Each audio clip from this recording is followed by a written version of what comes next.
Começamos com este ciclo de conversas em torno do design de cadeiras e do design nacional.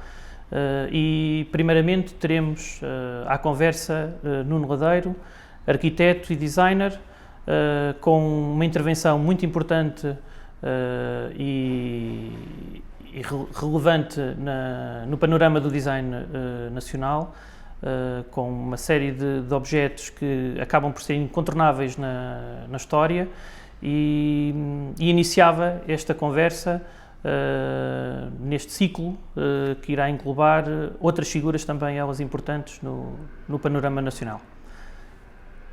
Mais uma vez, muito obrigado pela presença do Nuno e começava por lhe perguntar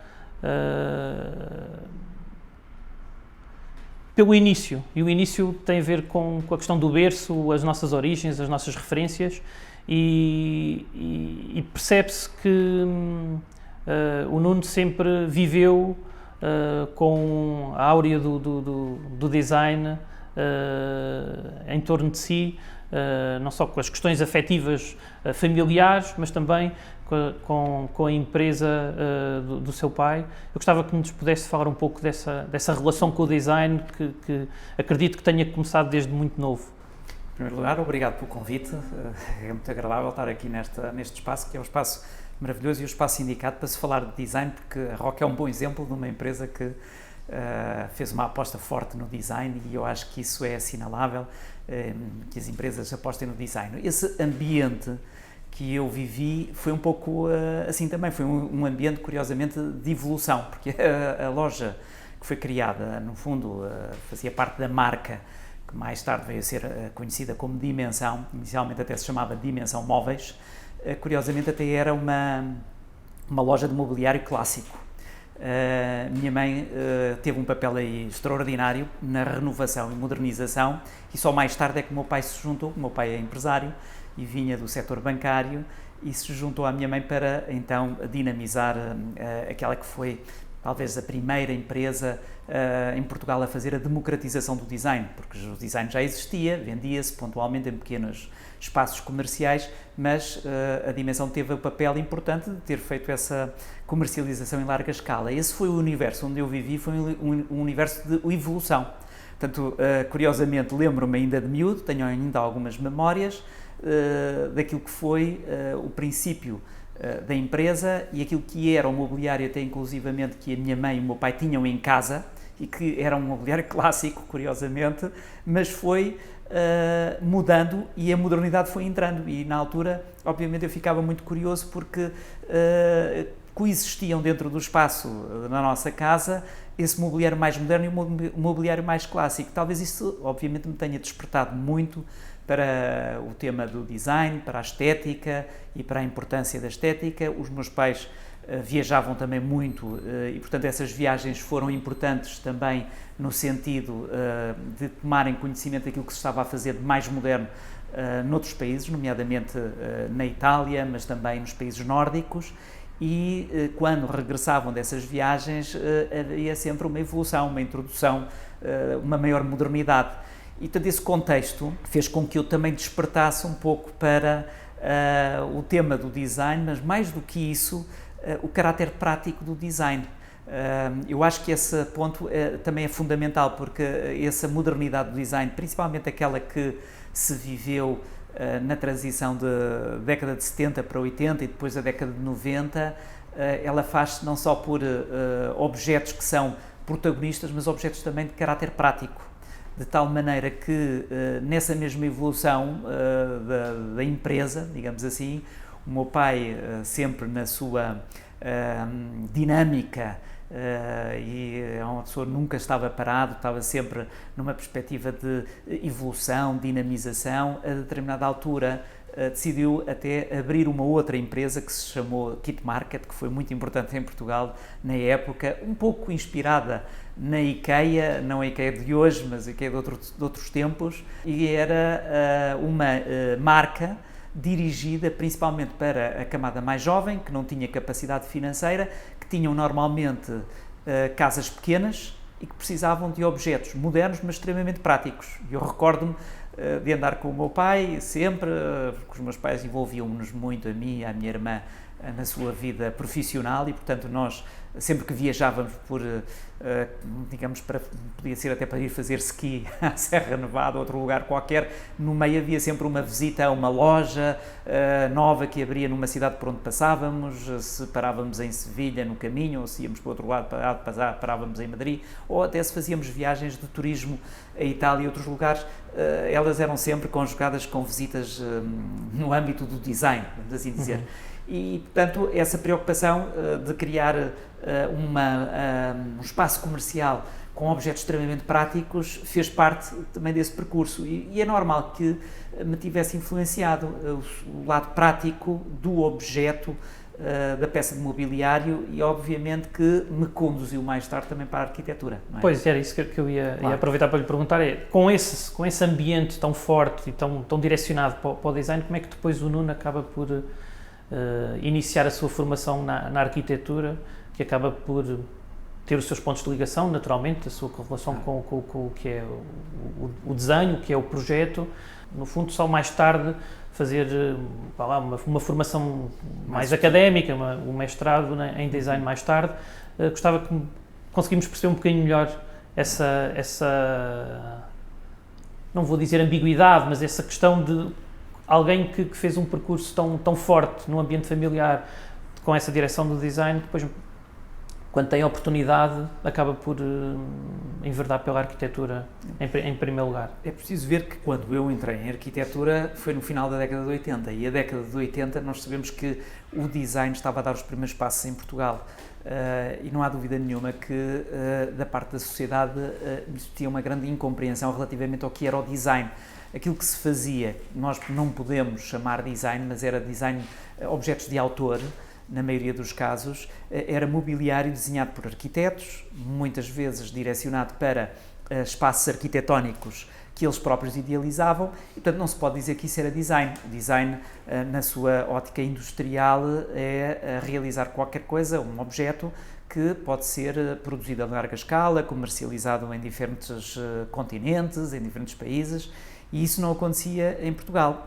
A figura de maior referência seria o Daciano Costa, mas também ele próprio, a maioria do mobiliário que fazia era no contexto da arquitetura de interiores. Nós sabemos que muito poucas peças de mobiliário foram tiradas desse contexto e comercializadas independentemente daquilo que era o seu contexto objetivo e o espaço arquitetónico pensado na sua globalidade. E, portanto, pura e simplesmente aquilo que aconteceu foi que os meus pais me desaconselharam a seguir design, porque design era um bacharelato, nem sequer era licenciatura na altura, e eu algumas dúvidas tivesse. Recordo-me que quando entrei para a arquitetura as pessoas reconheciam-me sempre uma vertente muito gráfica e, portanto, muitas vezes nos contextos dos trabalhos de grupo acabava por ser eu que fazia os cartazes, fazia as apresentações. Portanto, tinha uma preocupação muito da vertente estética da arquitetura e não tanto do projeto em si, não é? Mas as dúvidas que eu tivesse, elas foram completamente dissipadas quando vou à inspeção militar e à minha frente, que estávamos em fila, estavam a perguntar qual era o curso que estávamos a fazer, o que é que estávamos a fazer, e a pessoa que ia à minha frente disse que estava a estudar design no IAD.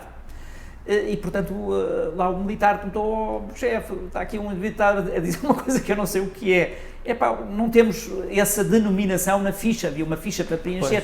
Pois. Olha, põe pintor.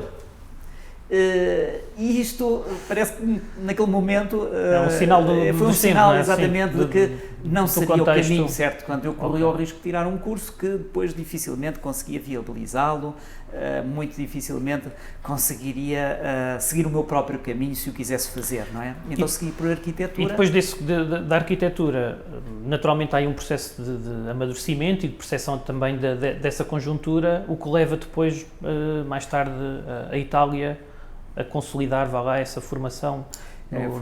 Aconteceu isso. Portanto, eu fiz o curso de arquitetura normalmente e fiquei bastante entusiasmado com a arquitetura, mas realmente na altura surgiu uma hipótese, até foi curioso, foi um artigo que eu escrevi para o Instituto da Cultura Italiana sobre o Franco Purini, e que eles gostaram muito porque aquilo, na altura havia um acordo o meu pai tinha feito da dimensão com o jornal público e havia uma separata que se colocava dentro desse jornal e eu fiz vários artigos, alguns deles até com fotografias do Fernando Guerra, que na altura estava a dar os primeiros passos na fotografia, tinha sido meu colega também na arquitetura e nesse contexto escrevi esse artigo do Franco Porini e eles ficaram muito satisfeitos e chamaram-me lá ao Instituto de Cultura e foi aí que eu conheci um curso que eles estavam a divulgar, que era da Domus Academy e que depois fui investigar um pouco melhor e percebi que era um curso com muito prestígio, onde estavam os melhores arquitetos, designers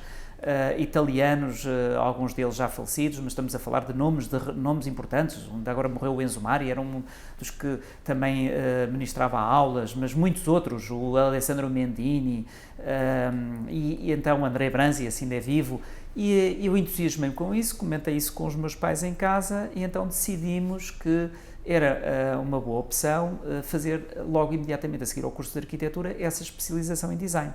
E portanto fui logo para a Itália, mal acabei, ganhei uma bolsa de estudos do Instituto de Cultura Italiano e fui fazer então design industrial na Domus Academy como mestrado e isso abriu uma perspectiva completamente diferente daquilo que era a minha ideia do design antes, porque ela, como eu disse, estava muito mais, a minha percepção do design muito mais ligada ao espaço arquitetónico e realmente a Domus Academy parece que,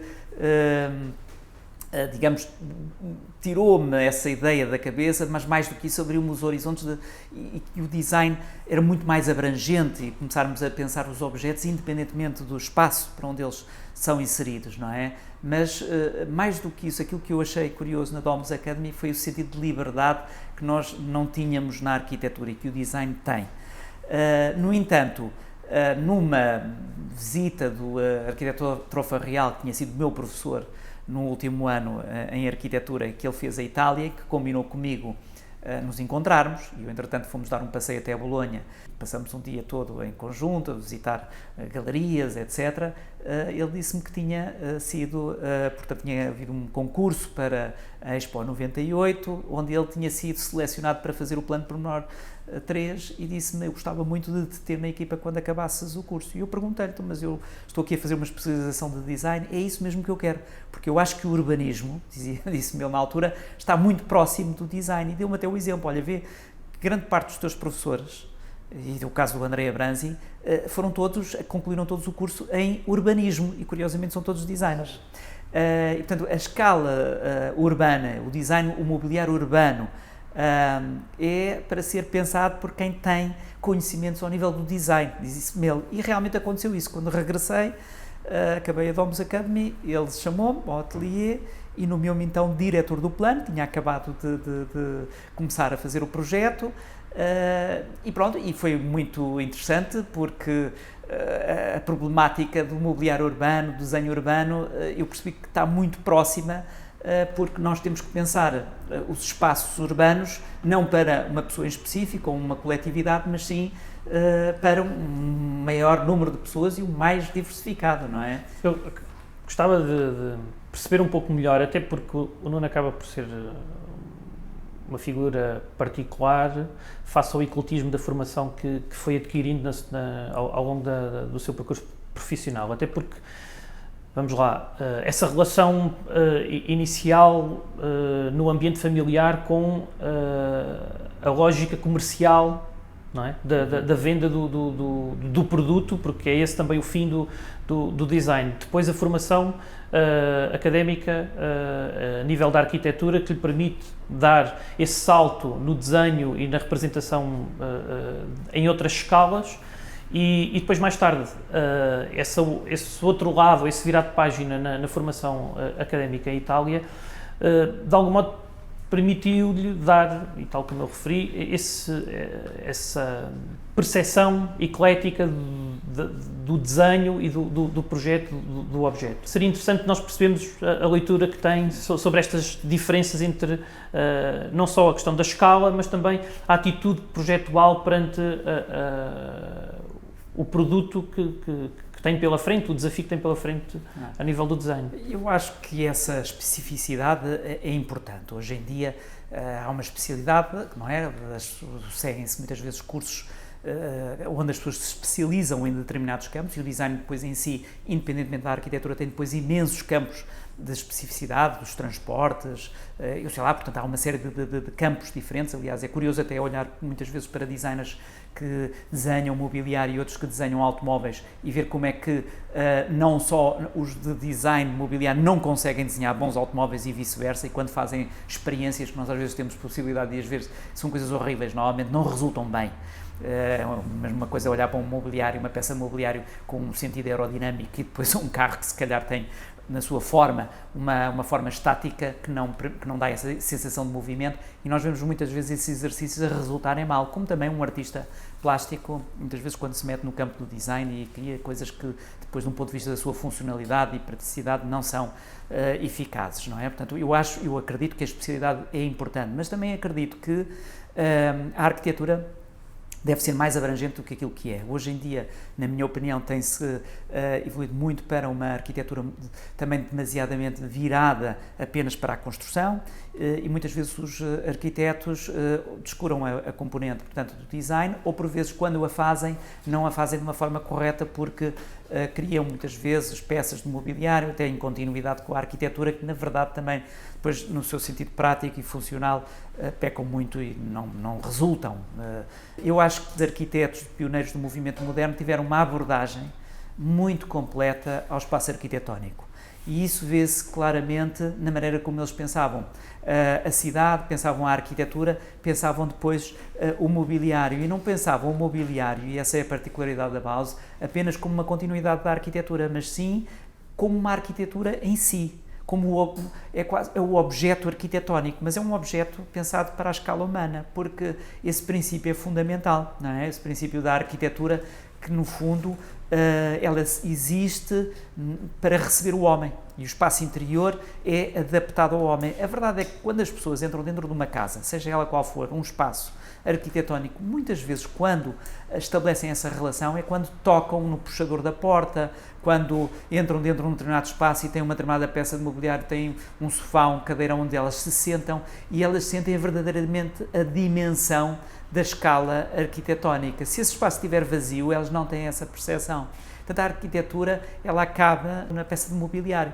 Então, eu acho que podem coexistir, realmente, os designers e os especialistas, mas os arquitetos também devem ter esse conhecimento para fazerem obras que estão pensadas para o homem habitar, viver com o conforto e com essa praticidade que hoje nós tanto queremos dentro das nossas casas, portanto procuramos. Então, para mim não existem essas fronteiras. A minha experiência profissional, não é? Mas também o meu entusiasmo, porque fui durante muitos anos professor de História da Arquitetura, depois acabei por ser professor de História do Design, ainda hoje sou, levaram-me a que fizesse vários estudos nesse período da história e nesse contexto específico. Muitas vezes até os meus alunos dizem que eu falo demasiadamente da Bauhaus, parece que sou um saudosista. Não sou um saudosista, eu gosto de perceber exatamente o que é que aconteceu nesse processo e tentar transportá-lo para os dias de hoje, ou talvez até reinterpretá-lo nos dias de hoje. Eu acho que talvez possa existir algum saudosismo quando eu vejo que se perderam algumas características na arquitetura que poderiam ter sido continuadas dessa época em que os arquitetos davam a mesma importância à cidade, ao espaço arquitetónico, mas também ao objeto. Porque quando olhamos para ícones do design, sei lá, como as célebres cadeiras de tubo-de-aço curvado do Marcel Breuer, criadas no contexto da Bauhaus, não é? Elas foram pensadas não em continuidade da arquitetura, elas foram pensadas verdadeiramente como objetos de design industrial. A preocupação era que elas fossem produzidas em série. Portanto, esse contexto também foi pensado pelo próprio Le Corbusier, não é? De uma arquitetura produzida em série, não é? Depois que a Bauhaus soube transportá-la para o objeto, não é?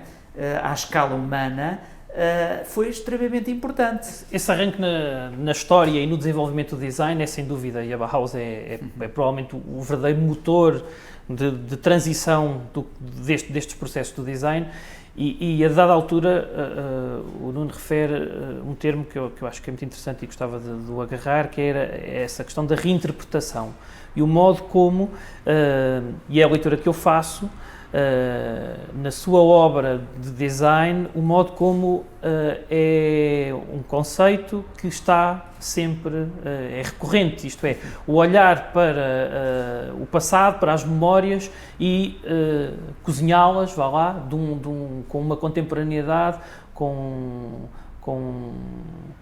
alguma astúcia, diria, no desenho de novos objetos e daria até o salto para a cadeira onde estamos sentados, tanto uma como outra, mas eu começaria por essa e gostava que nos contasse um pouco a história da cadeira Finlândia, que eu acho que já o nome em si nos introduz um pouco daquilo que é essa reinterpretação, desse redesenhar da história num objeto tão interessante como esse. Foi precisamente com a cadeira Finlândia que eu despertei esse sentido da reinterpretação, esse interesse por estudar a história e reinterpretar a história, mas mais do que isso até às vezes não é só reinterpretar, é dar continuidade. Eu gostava muito de ler, portanto, sempre gostei de história, não é? Mesmo antes, no segundo ciclo, já era um dos temas que eu gostava, da história da humanidade, li os livros todos, desde o Antigo Egito até à atualidade, era uma coisa que gostava e, portanto, depois a única coisa que fiz foi direcioná-la mais para o campo da arquitetura e, portanto, continuei a ter esse vício de ler muito e um dia estava com um livro do Álvaro Aalto e li uma frase, portanto era uma citação, onde ele precisamente dizia que a obra arquitetónica nunca está acabada. Quando terminamos uma obra, disse ele, ou quando eu termino uma obra, ela está para ser continuada por alguém que a possa continuar ou reinterpretar. E eu achei muito interessante esta frase, precisamente porque no fundo é alguém extremamente sábio, não é? Que não tem o seu ego, digamos, como algo que determina o seu trabalho, mas sim o seu trabalho, exatamente, é uma linha de continuidade, portanto, não está terminado, ele está para ser continuado. Nós temos aqui um percurso de vida que parece muito longo quando somos jovens, mas depois, à medida que vamos envelhecendo, percebemos que afinal é bastante curto, não é? Portanto, pensar que aquilo que fazemos tem um princípio, meio e fim, eu acho que é errado. Eu acho que podemos fazer o nosso trabalho e a humanidade vai evoluindo precisamente trabalhando em cima daquilo que já está feito. E, portanto, não vale a pena pensarmos que estamos sempre a inventar coisas, não é? E mais à frente, quando alguém olha para algo que nós desenhamos e o reinterpreta, ou o redesenha, ou o adapta, é sinal que há ali qualidade, não é? Que há algo que permaneceu na história e que não... foi melhorado. Que foi melhorado, não é? Foi melhorado, foi pensado. Portanto, e essa melhoria constante, eu acho que está subjacente à frase do Álvaro Aalto, não é? E, precisamente, nessa altura, surgiu da parte da Caligaris, que era uma fábrica que ainda hoje existe, já na altura era uma das principais fábricas italianas, conhecida precisamente por ser a fábrica das cadeiras, não é? E surgiu a oportunidade do Sr. Alessandro Caligaris, que ainda hoje dirige a fábrica, que na altura era mais jovem e muito dinâmico, de me desafiar para criar uma cadeira para a Caligaris. E nisto, o que é que acontece?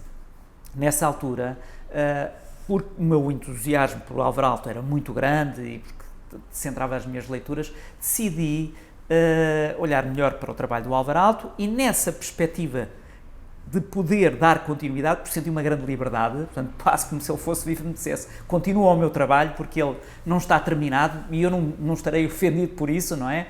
Eu gostava muito da cadeira que o Álvaro Aalto criou para o sanatório, que inclusivamente depois foi fabricada pela Artec, da qual ele também foi sócio, que é uma marca que ainda hoje existe, e pensei, à boa maneira surrealista, fazer uma espécie de arte exquisite, não é? Uma cadeira que pudesse ser um misto entre passado e modernidade. E então o contexto que eu arranjei para esta nova cadeira, esta nova reinterpretação da famosa cadeira do Álvaro Aalto foi dizer que a cadeira que foi pensada para um contexto muito específico, pode ser transportada para o nosso ambiente doméstico e, melhor do que isso, para o ambiente da cozinha, que é o local onde pode haver a maior democratização do design, porque os objetos que nós temos de ter na cozinha, na maioria dos casos, não são estas cozinhas modernas que se fazem hoje. A cozinha típica dos anos 70, 80, que é um espaço todo reduzido, portanto, separado da sala, e que é normalmente pensado do ponto de vista apenas funcional. Foi pensar que essa cadeira poderia ser uma cadeira que nós podemos nos sentar, comer uma refeição rápida à cozinha, que muitas vezes é feita numa mesa pequena, porque a cozinha não dá para mais, e de repente nós precisamos de ir buscar qualquer coisa que está no armário mais elevado da cozinha, pomos-nos em cima da cadeira, que é aquilo que fazemos muitas vezes para poder alcançar, não vamos buscar o escadote, etc., ou esse ponto mais elevado, e então uma cadeira que tivesse essa versatilidade, uma cadeira onde eu pudesse pôr os pés, daí eu estou sentado nela, ser em vinil, lavável, porque depois de pôr os pés, muitas vezes, claro, vou sujar a cadeira, então tenho que a limpar, e a costa, que é muito mais alta do que a cadeira original do Álvaro Alto, precisamente porque quando eu chego ao ponto mais elevado eu tenho que me apoiar para não cair na costa da cadeira.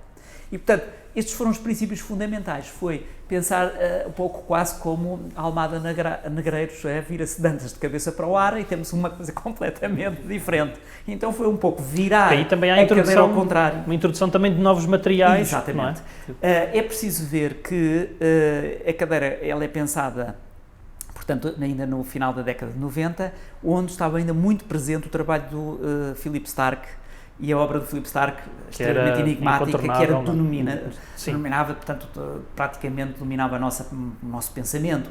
E o Stark tinha feito aquela célebre cadeira que tinha as pernas de trás em metal e as da frente em madeira. Não é? E, portanto, também teve aí alguma influência, porque não foi só o trabalho do Stark, foi o trabalho, no fundo, de muitos outros designers que estavam... O contexto... exatamente, a pensar a mesma coisa. Okay. Daí que essa cadeira mantenha exatamente, esta é a perna original do Álvaro Alto, do desenho do Álvaro Alto, a costa também, mas depois a parte de metal que está na parte de trás já não é, nem muito menos, o trabalho de vinil.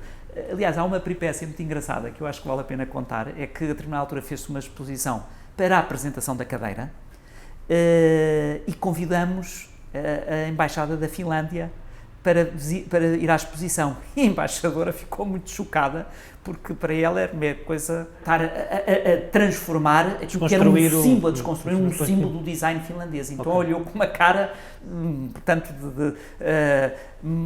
como algo muito negativo, porque achava que aquilo que eu tinha feito era uma coisa horrenda, não é? Estar a mexer num símbolo do design que deveria estar, quanto muito, num pedestal intocável, não é?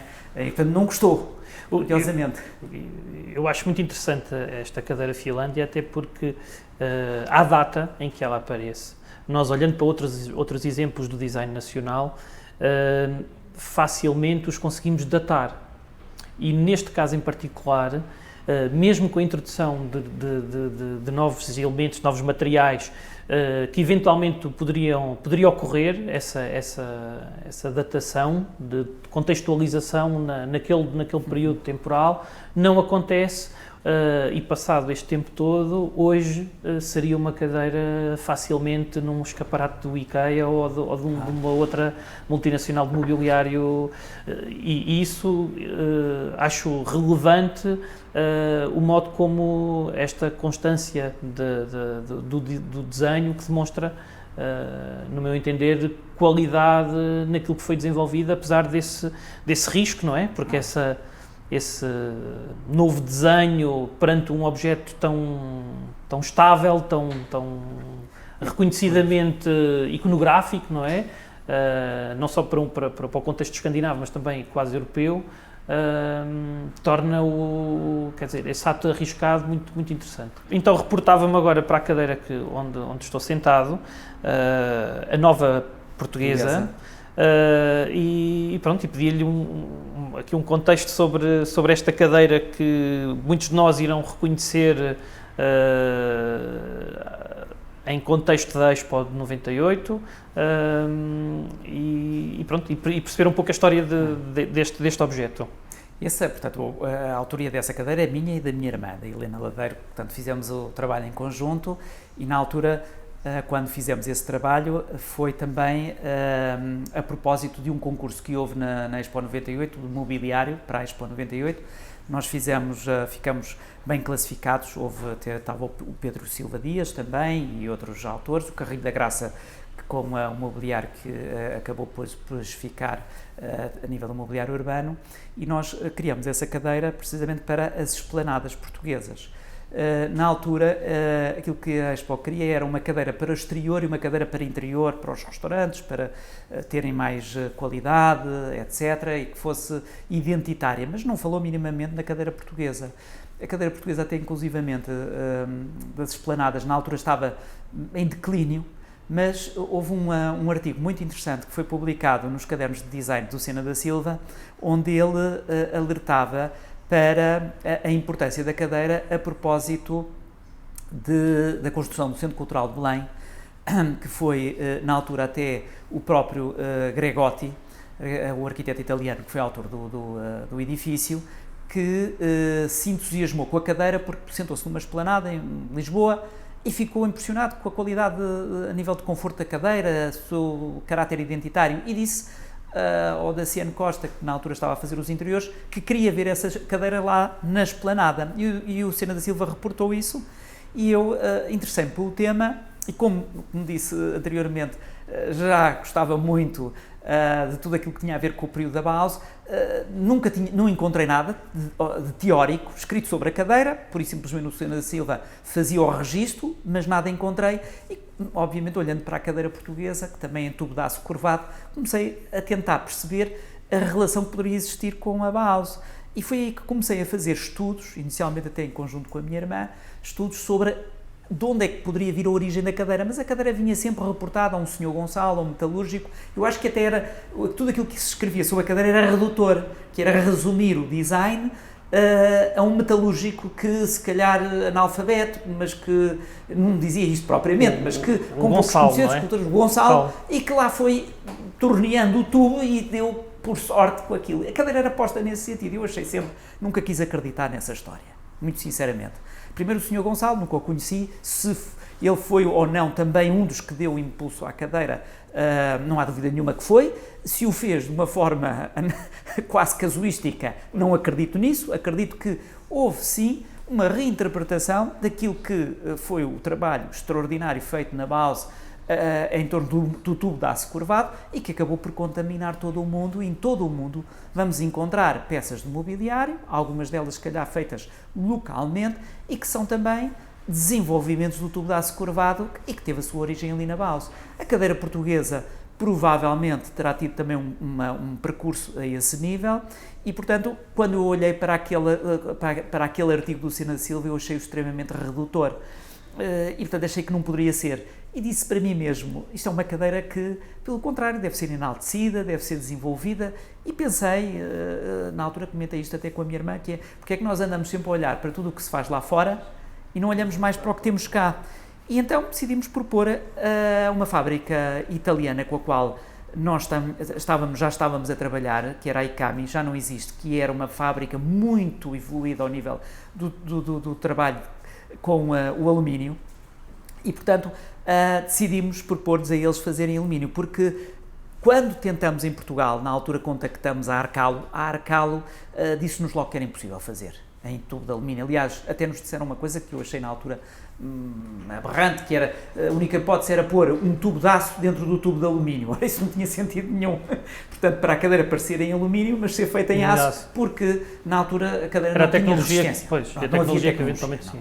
Então, fomos os italianos. Quando apresentámos à Expo 98, fizeram-nos essa crítica, queriam impulsionar a indústria nacional e que, portanto, estávamos com uma cadeira que não era feita em Portugal, mas nós dissemos, não era viável em Portugal, não encontrávamos. E, portanto, os italianos fizeram. Então, acabou por se decidir, curiosamente, em contratar a Arcalo para fornecer as cadeiras para as esplanadas, curiosamente não era uma coisa que estivesse em cima da carteira na altura, portanto convidou-se a Arcal e decidiu então que a nossa cadeira, como era uma cadeira mais erudita, uma cadeira mais refinada, que fosse uma cadeira então para os restaurantes que quisessem dar mais qualidade no interior ou nas suas esplanadas, porque aquela cadeira seria a outra cadeira que estaria em todo o lado. E foi o que veio a acontecer.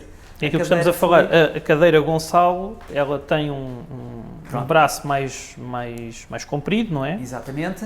E faz o pé aqui um ângulo inclinado. E é precisamente essa inclinação que cria problemas quando nós fazemos a cadeira toda em alumínio, porque o alumínio é um metal maleável, não é? Dobramos com muita facilidade, e quando estamos na posição reclinados para trás e que inclinamos a cadeira para trás, corre o risco do alumínio dobrar, o tubo de alumínio dobrar, porque não tem resistência suficiente. Daí que a Arcal na altura tivesse sugerido pôr o tubo de aço dentro, que chegou a fazer isso, em algumas cadeiras que lhes pediam em alumínio. Portanto, essa cadeira faz a curva da Arcal, da cadeira monte portuguesa, ou cadeira Gonçalo, e depois segue quase que na perpendicular, não é bem, com uma pequena inclinação para baixo, precisamente porquê? Porque tem uma maior resistência. E isto foi fruto da experiência que a ICAMI tinha a fazer cadeiras de alumínio. Da mesma maneira que temos uma barra à frente, que também faz com que as pernas não se movam da frente, porque na cadeira de metal, de ferro, isso não acontece, porque tem resistência suficiente, mas no alumínio precisa de levar esse travamento. E a superfície... A ICAMI já tinha várias cadeiras feitas com assentos em policarbonato, e aquilo que nós pensamos foi que poderia ser uma evolução de modernidade. Não faria sentido, foi aquilo que eu pensei logo com a minha irmã, foi fazer uma reinterpretação tal como a cadeira é, mas transportá-la para a modernidade, e o plástico, o polipropileno, foi a melhor maneira de o fazer. Foi precisamente nesse sentido, dar uma maior leveza. Na altura eu lembro-me que um fotógrafo, que é o Motinho, que fez a fotografia da cadeira, e ele tirou uma fotografia muitíssimo bem tirada, porque ele criou, até foi a ideia dele, disse, esta cadeira é extraordinária, colocou um foco de luz a incidir diretamente na parte transparente, e a luz projetava, passava como se fosse um diafragma pelo plástico e espalhava-se na parte de baixo. Ele disse até bonito o efeito que cria, não é? Extraordinário esse efeito visual. Então faria todo o sentido criar uma cadeira mais cenográfica, mais requintada, mais refinada. Teria outro preço, obviamente que não o da cadeira portuguesa tradicional, e daí que nós tínhamos tido a ideia de se chamar Nova Portuguesa, porque a ideia era precisamente criar aqui um sentido de evolução. Essa cadeira portuguesa, a cadeira Gonçalo, ela acaba por ter uma presença muito forte no contexto de trabalho do Nuno, até porque, para além desta, temos outros modelos que também foram, no fundo, umas reinterpretações, não é, desse modelo. A Nova Portuguesa 2, é assim, ela é desenhada com umas costas em madeira. No fundo, há uma substituição, neste caso, do policarbonato, da chapa de aço para o policarbonato neste modelo, e depois a introdução da madeira. É teca, mas ou teca. E eu gostava qual é o porquê dessa opção de mais tarde... Isso foi assim, eu aqui tenho alguma vaidade em dizer isto. Realmente, eu acho que neste percurso que fiz de design, no que diz respeito à cadeira portuguesa, tenho dois momentos que são chave. Um deles é esse, nesse período onde eu vi que criou uma dinamização em torno da cadeira enorme, que obviamente foi iniciado pelo Senna da Silva e antes até pelo Gregotti, mas que não tinha se calhar tido a abrangência que teve quando nós fizemos essa reinterpretação e divulgamos essa cadeira, e de repente começa a ver a cadeira portuguesa a aparecer nas esplanadas, e eu próprio percebi que tinha tido um contributo enorme nesse impulso pela cadeira portuguesa, de tal maneira que assim continuou e veio substituir a cadeira dita de plástico branco, que era uma cadeira horrível, que muitas pessoas até se sentavam e caíam às vezes para o chão porque não tinha, e que destruiu a imagem completamente das nossas esplanadas, não é? Que o Senna da Silva já tinha assinalado no seu artigo, mas que nós com esta cadeira viemos mostrar precisamente que a cadeira valia a pena, era uma cadeira bonita, era uma cadeira identitária nossa, e portanto tudo isso auxiliou essa divulgação. Tal modo que hoje todas as esplanadas em Lisboa, quase a maioria... E que curiosamente é já o segundo ciclo. Porquê? Porque neste período de tempo, desde que essa cadeira foi desenhada em 1998, curiosamente, depois a partir de 2003, 2004, 2005, por influência de outros modelos que apareceram, principalmente marcas espanholas, que começaram também a aparecer aqui em alumínio, começaram a substituir outra vez a cadeira portuguesa, porque a cadeira portuguesa normalmente ela é em ferro, enferruja, fica com mau aspecto, muitas esplanadas repintavam-nas, etc., mas começaram a substituir, então começou outra vez a desaparecer, e agora muito recentemente, quando eu voltei a pegar no tema, e quando conheço o responsável pela ADICO, não é? E que me abriu uma nova perspectiva também sobre a cadeira, percebi que afinal ele tinha cadeiras de 1920, ora isto tornava a tese de que o Gonçalo teria sido o primeiro a criar a cadeira impossível, porque a cadeira, e realmente eu vi fotografias de 1920 e tal, a cadeira já existia nessa época. Agora, se foi a ADICO a primeira, se foi um metalúrgico, o Gonçalo não foi de certeza que não era vivo. Pois. Portanto, não era vivo. Pronto, já teria não trabalhava. Sim. Portanto, seria uma criança, não é? Não trabalhava ainda na arte toda, nem na indústria do mobiliário. E esse já foi um segundo ciclo, como disse, onde eu volto outra vez a fazer uma nova reinterpretação, que já é a terceira, não é? A terceira reinterpretação, e volto outra vez a criar um novo impulso, e agora volta outra vez a haver um boom da cadeira portuguesa, e é extraordinário que tenha aí um papel ativo. Eu acredito que é por Portugal ser um país pequeno, não é? Num país maior, não acho que não teria tido tanta incidência, mas é impressionante porque isto depois criou o efeito bola de neve, ou seja, de repente a cadeira voltou a estar em cima da mesa, ao ponto que o Presidente da Câmara de Lisboa veio obrigar a que as esplanadas estivessem, mas se vir no tempo, vai ver que tudo está encadeado, desde o momento em que eu crio essa exposição, crio essa reinterpretação. Não direi que sou o único, não é? Mas tenho alguma vaidade em dizer que realmente tenho sido impulsionador da cadeira, porque é digamos, uma própria paixão minha, todo este trabalho que tenho feito. A cadeira nova portuguesa foi a primeira, depois criei uma outra que em teca, em ripas de madeira, que é essa, mas que tinha apenas 2 réguas nas costas, sendo que era mais confortável. Porquê? Porque eu tinha um melhor apoio de costas, e portanto essa cadeira tem o desenho da estrutura da cadeira portuguesa, com a inclinação também, não tanta, um pouco menos para se poder comer à mesa, e essa cadeira começamos a vendê-la nas lojas de dimensão e nas lojas kit market, mas muitas cafetarias, restaurantes, diziam sempre que se a cadeira pudesse ser mais parecida com a portuguesa, preferiam, etc. E então fiz a nova portuguesa, que já foi a 3, e essa foi com uma fábrica com a qual nós trabalhamos também, italiana, que era a vice-versa, e que já tinha praticamente a configuração da cadeira portuguesa, com as ripas também em teca, e aí tinha várias ripas, e com, portanto, as medidas exatamente da cadeira portuguesa em alumínio. Na altura houve um reforço da estrutura de alumínio, mas o que é certo é que elas depois foram, ao longo do tempo, tendo problemas que o alumínio tendia a dobrar, não é? E, portanto, a não ter tanta resistência.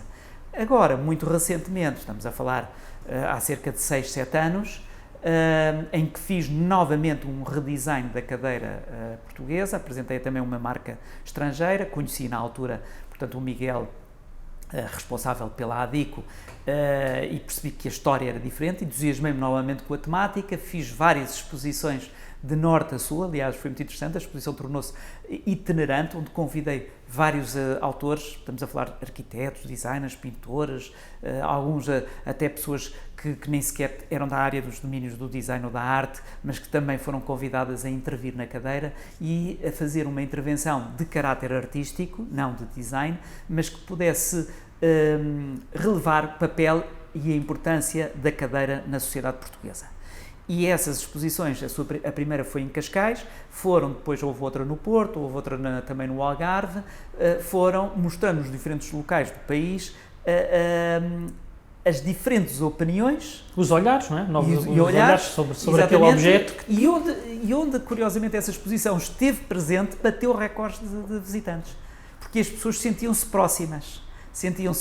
Isto foi de tal maneira importante que despertou o olhar e a atenção de uma jornalista do jornal Le Monde, que um dia me telefona a perguntar se me podia fazer uma entrevista para falar sobre o design português e o papel da cadeira no design português, e saiu precisamente no jornal Le Monde essa entrevista que falava sobre a identidade do design português e relevando a cadeira como algo que era identitário da cultura portuguesa. Gostava que me desse aqui um pouco da leitura, como olha para o design nacional. Assim, é importante aqui dizer que houve uma grande alteração desde o início do século, não é? Até à data de hoje. Estamos a falar aqui em cerca de 20 anos, onde houve uma alteração profunda. Porquê? Porque houve no início, principalmente da parte da experimenta design, uma preocupação de pôr o design no léxico português. E aí teve um papel relevante, como teve também igualmente a Dimensão e muitos outros que protagonizaram o design em Portugal. Mas nessa preocupação de dar relevância ao design, na minha opinião, houve algumas coisas que foram também, do ponto de vista crítico, negativas. Porquê? De um ponto de vista positivas, é esta que relevei agora. Negativas porquê? Porque fizeram-se muitas exposições onde se criaram alguns equívocos, porque com a preocupação, julgo eu, de querer mostrar o que era o design, dar importância ao design, deu-se especial relevância ao design de autor e não tanto ao design na sua vertente mais industrial. E, portanto, o que é que acontece? Não se olhou para bons exemplos que já aqui foram referidos, como o Cruz Carvalho, o próprio Daciano da Costa, que tiveram trabalhos feitos no contexto da arquitetura e, portanto, estamos a falar de trabalhos de design de autor, muitas vezes, porque não se pode dizer que era design industrial, mas não se olhou tanto para a sua componente industrial. E o que é que acontece?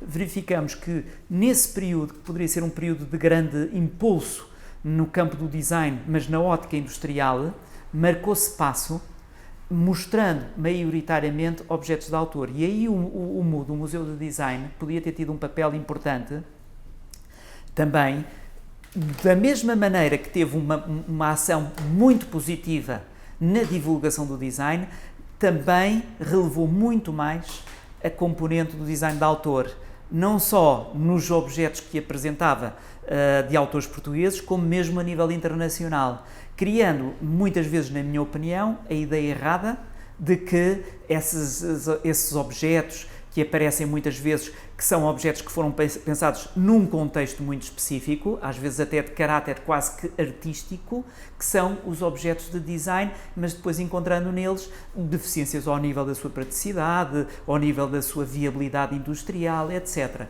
Eu recordo-me, por exemplo, de exposições da Experimenta em que vi trabalhos do Marco Sousa Santos, desse período e aquilo que ele faz hoje. Eu julgo que ele hoje, sendo um editor de design do seu próprio trabalho, porque no fundo ele cria e edita, ele foi confrontado com a realidade de ter que criar peças que possam ser industrializadas e de certeza que terá uma opinião completamente diferente daquela que teria quando eu lembro-me de ver alguns objetos que ele criava e outros designers que eram obras de arte, peças de autor, não estavam muito longe daquilo que era o design. Então eu considero que o investimento todo que foi feito nessa altura em que abundou um pouco, digamos, abundaram os financiamentos e que houve pessoas que muito bem souberam tirar partido deles fazendo essas exposições, algumas delas, do ponto de vista artístico, maravilhosas, não criaram esse desenvolvimento no design industrial, não impulsionaram a indústria portuguesa. Aquilo que estamos a ver hoje é completamente diferente, é curioso. Não há esse dinheiro,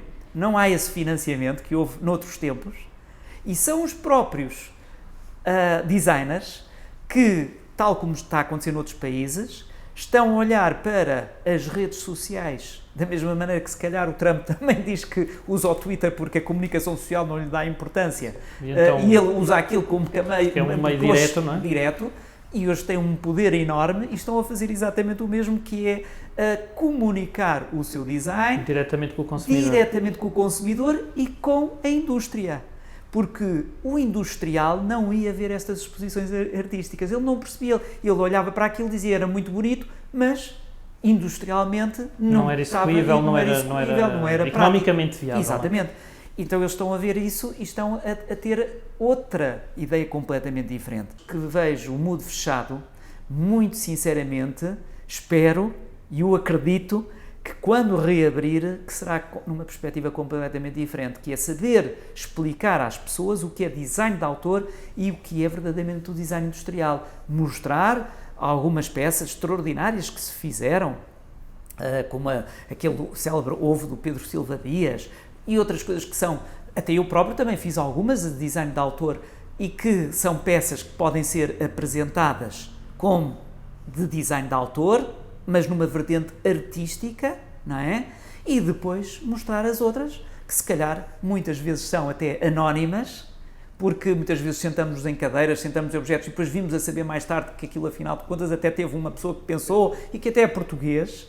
E que muitas vezes até tem um investimento maior a nível de projeto. Exatamente. E que, no fundo, é esse o design, porque, no fundo, esse é que é o verdadeiro design industrial. Aliás, o design de autor é fundamental, muitas vezes, para ser uma reflexão sobre temáticas que podem ser depois desenvolvidas de um ponto de vista industrial. E isso acontece, e o próprio Mood mostrava peças extraordinárias do Memphis, do grupo Memphis, que fez isso em Itália também, que foi um laboratório de ensaio, mas ninguém vai pensar em poder ter um móvel do grupo Memphis em casa, sendo que é tanto um objeto útil, ou pensar que se calhar vamos nos sentar na cadeira do Rietveld à mesa e vamos estar confortavelmente sentados. O Rietveld, quando desenha a cadeira em S, ele desenha, é um exercício de design de autor. Depois podemos fazer réplicas, não é? Mas daí a dizer, ou a cadeira do Mário Bota, que tem aquele rolo, que uma vez eu ia cortar cabelo a um cabeleireiro, lembro que ele tinha essa cadeira, era impossível estar sentado nessa cadeira. Agora, para estar colocada como um objeto de autor, como digamos, é quase que cadeira manifesto, não é? No fundo está a lançar um novo desafio, um novo olhar sobre o design, mas não é design industrial, estamos a falar de design de autor. Portanto, eu aqui, a mensagem que eu deixo e de esperança é que realmente o Mood, quando reabrir, que possa reabrir verdadeiramente com bons exemplos de design industrial para que industriais, cidadãos comuns visitem, compreendam e tenham aquilo que eu vi, por exemplo, na cadeira portuguesa, nas exposições, reações espontâneas, miúdos, de graúdos, pessoas completamente fora deste âmbito do design e reconhecerem aquela cadeira que, afinal de contas, eles não davam valor nenhum e, afinal, dizem assim, esta cadeira tem muito valor, até a Joana Vasconcelos já fez aqui uma intervenção em cima desta cadeira. Portanto, a cadeira tem então valor, aquela cadeira que nós víamos todos os dias. E, portanto, hoje, claro, porque está enraizada em todo lado, está enraizada, claro, deram obrigatoriamente. Mas quando eu fiz a segunda exposição, já estava completamente abandonada. Essa cadeira já não se via. As que se viam ainda era ali em Alfama, algumas, etc. Voltou outra vez em força, não é? Curioso. Eu sei que é uma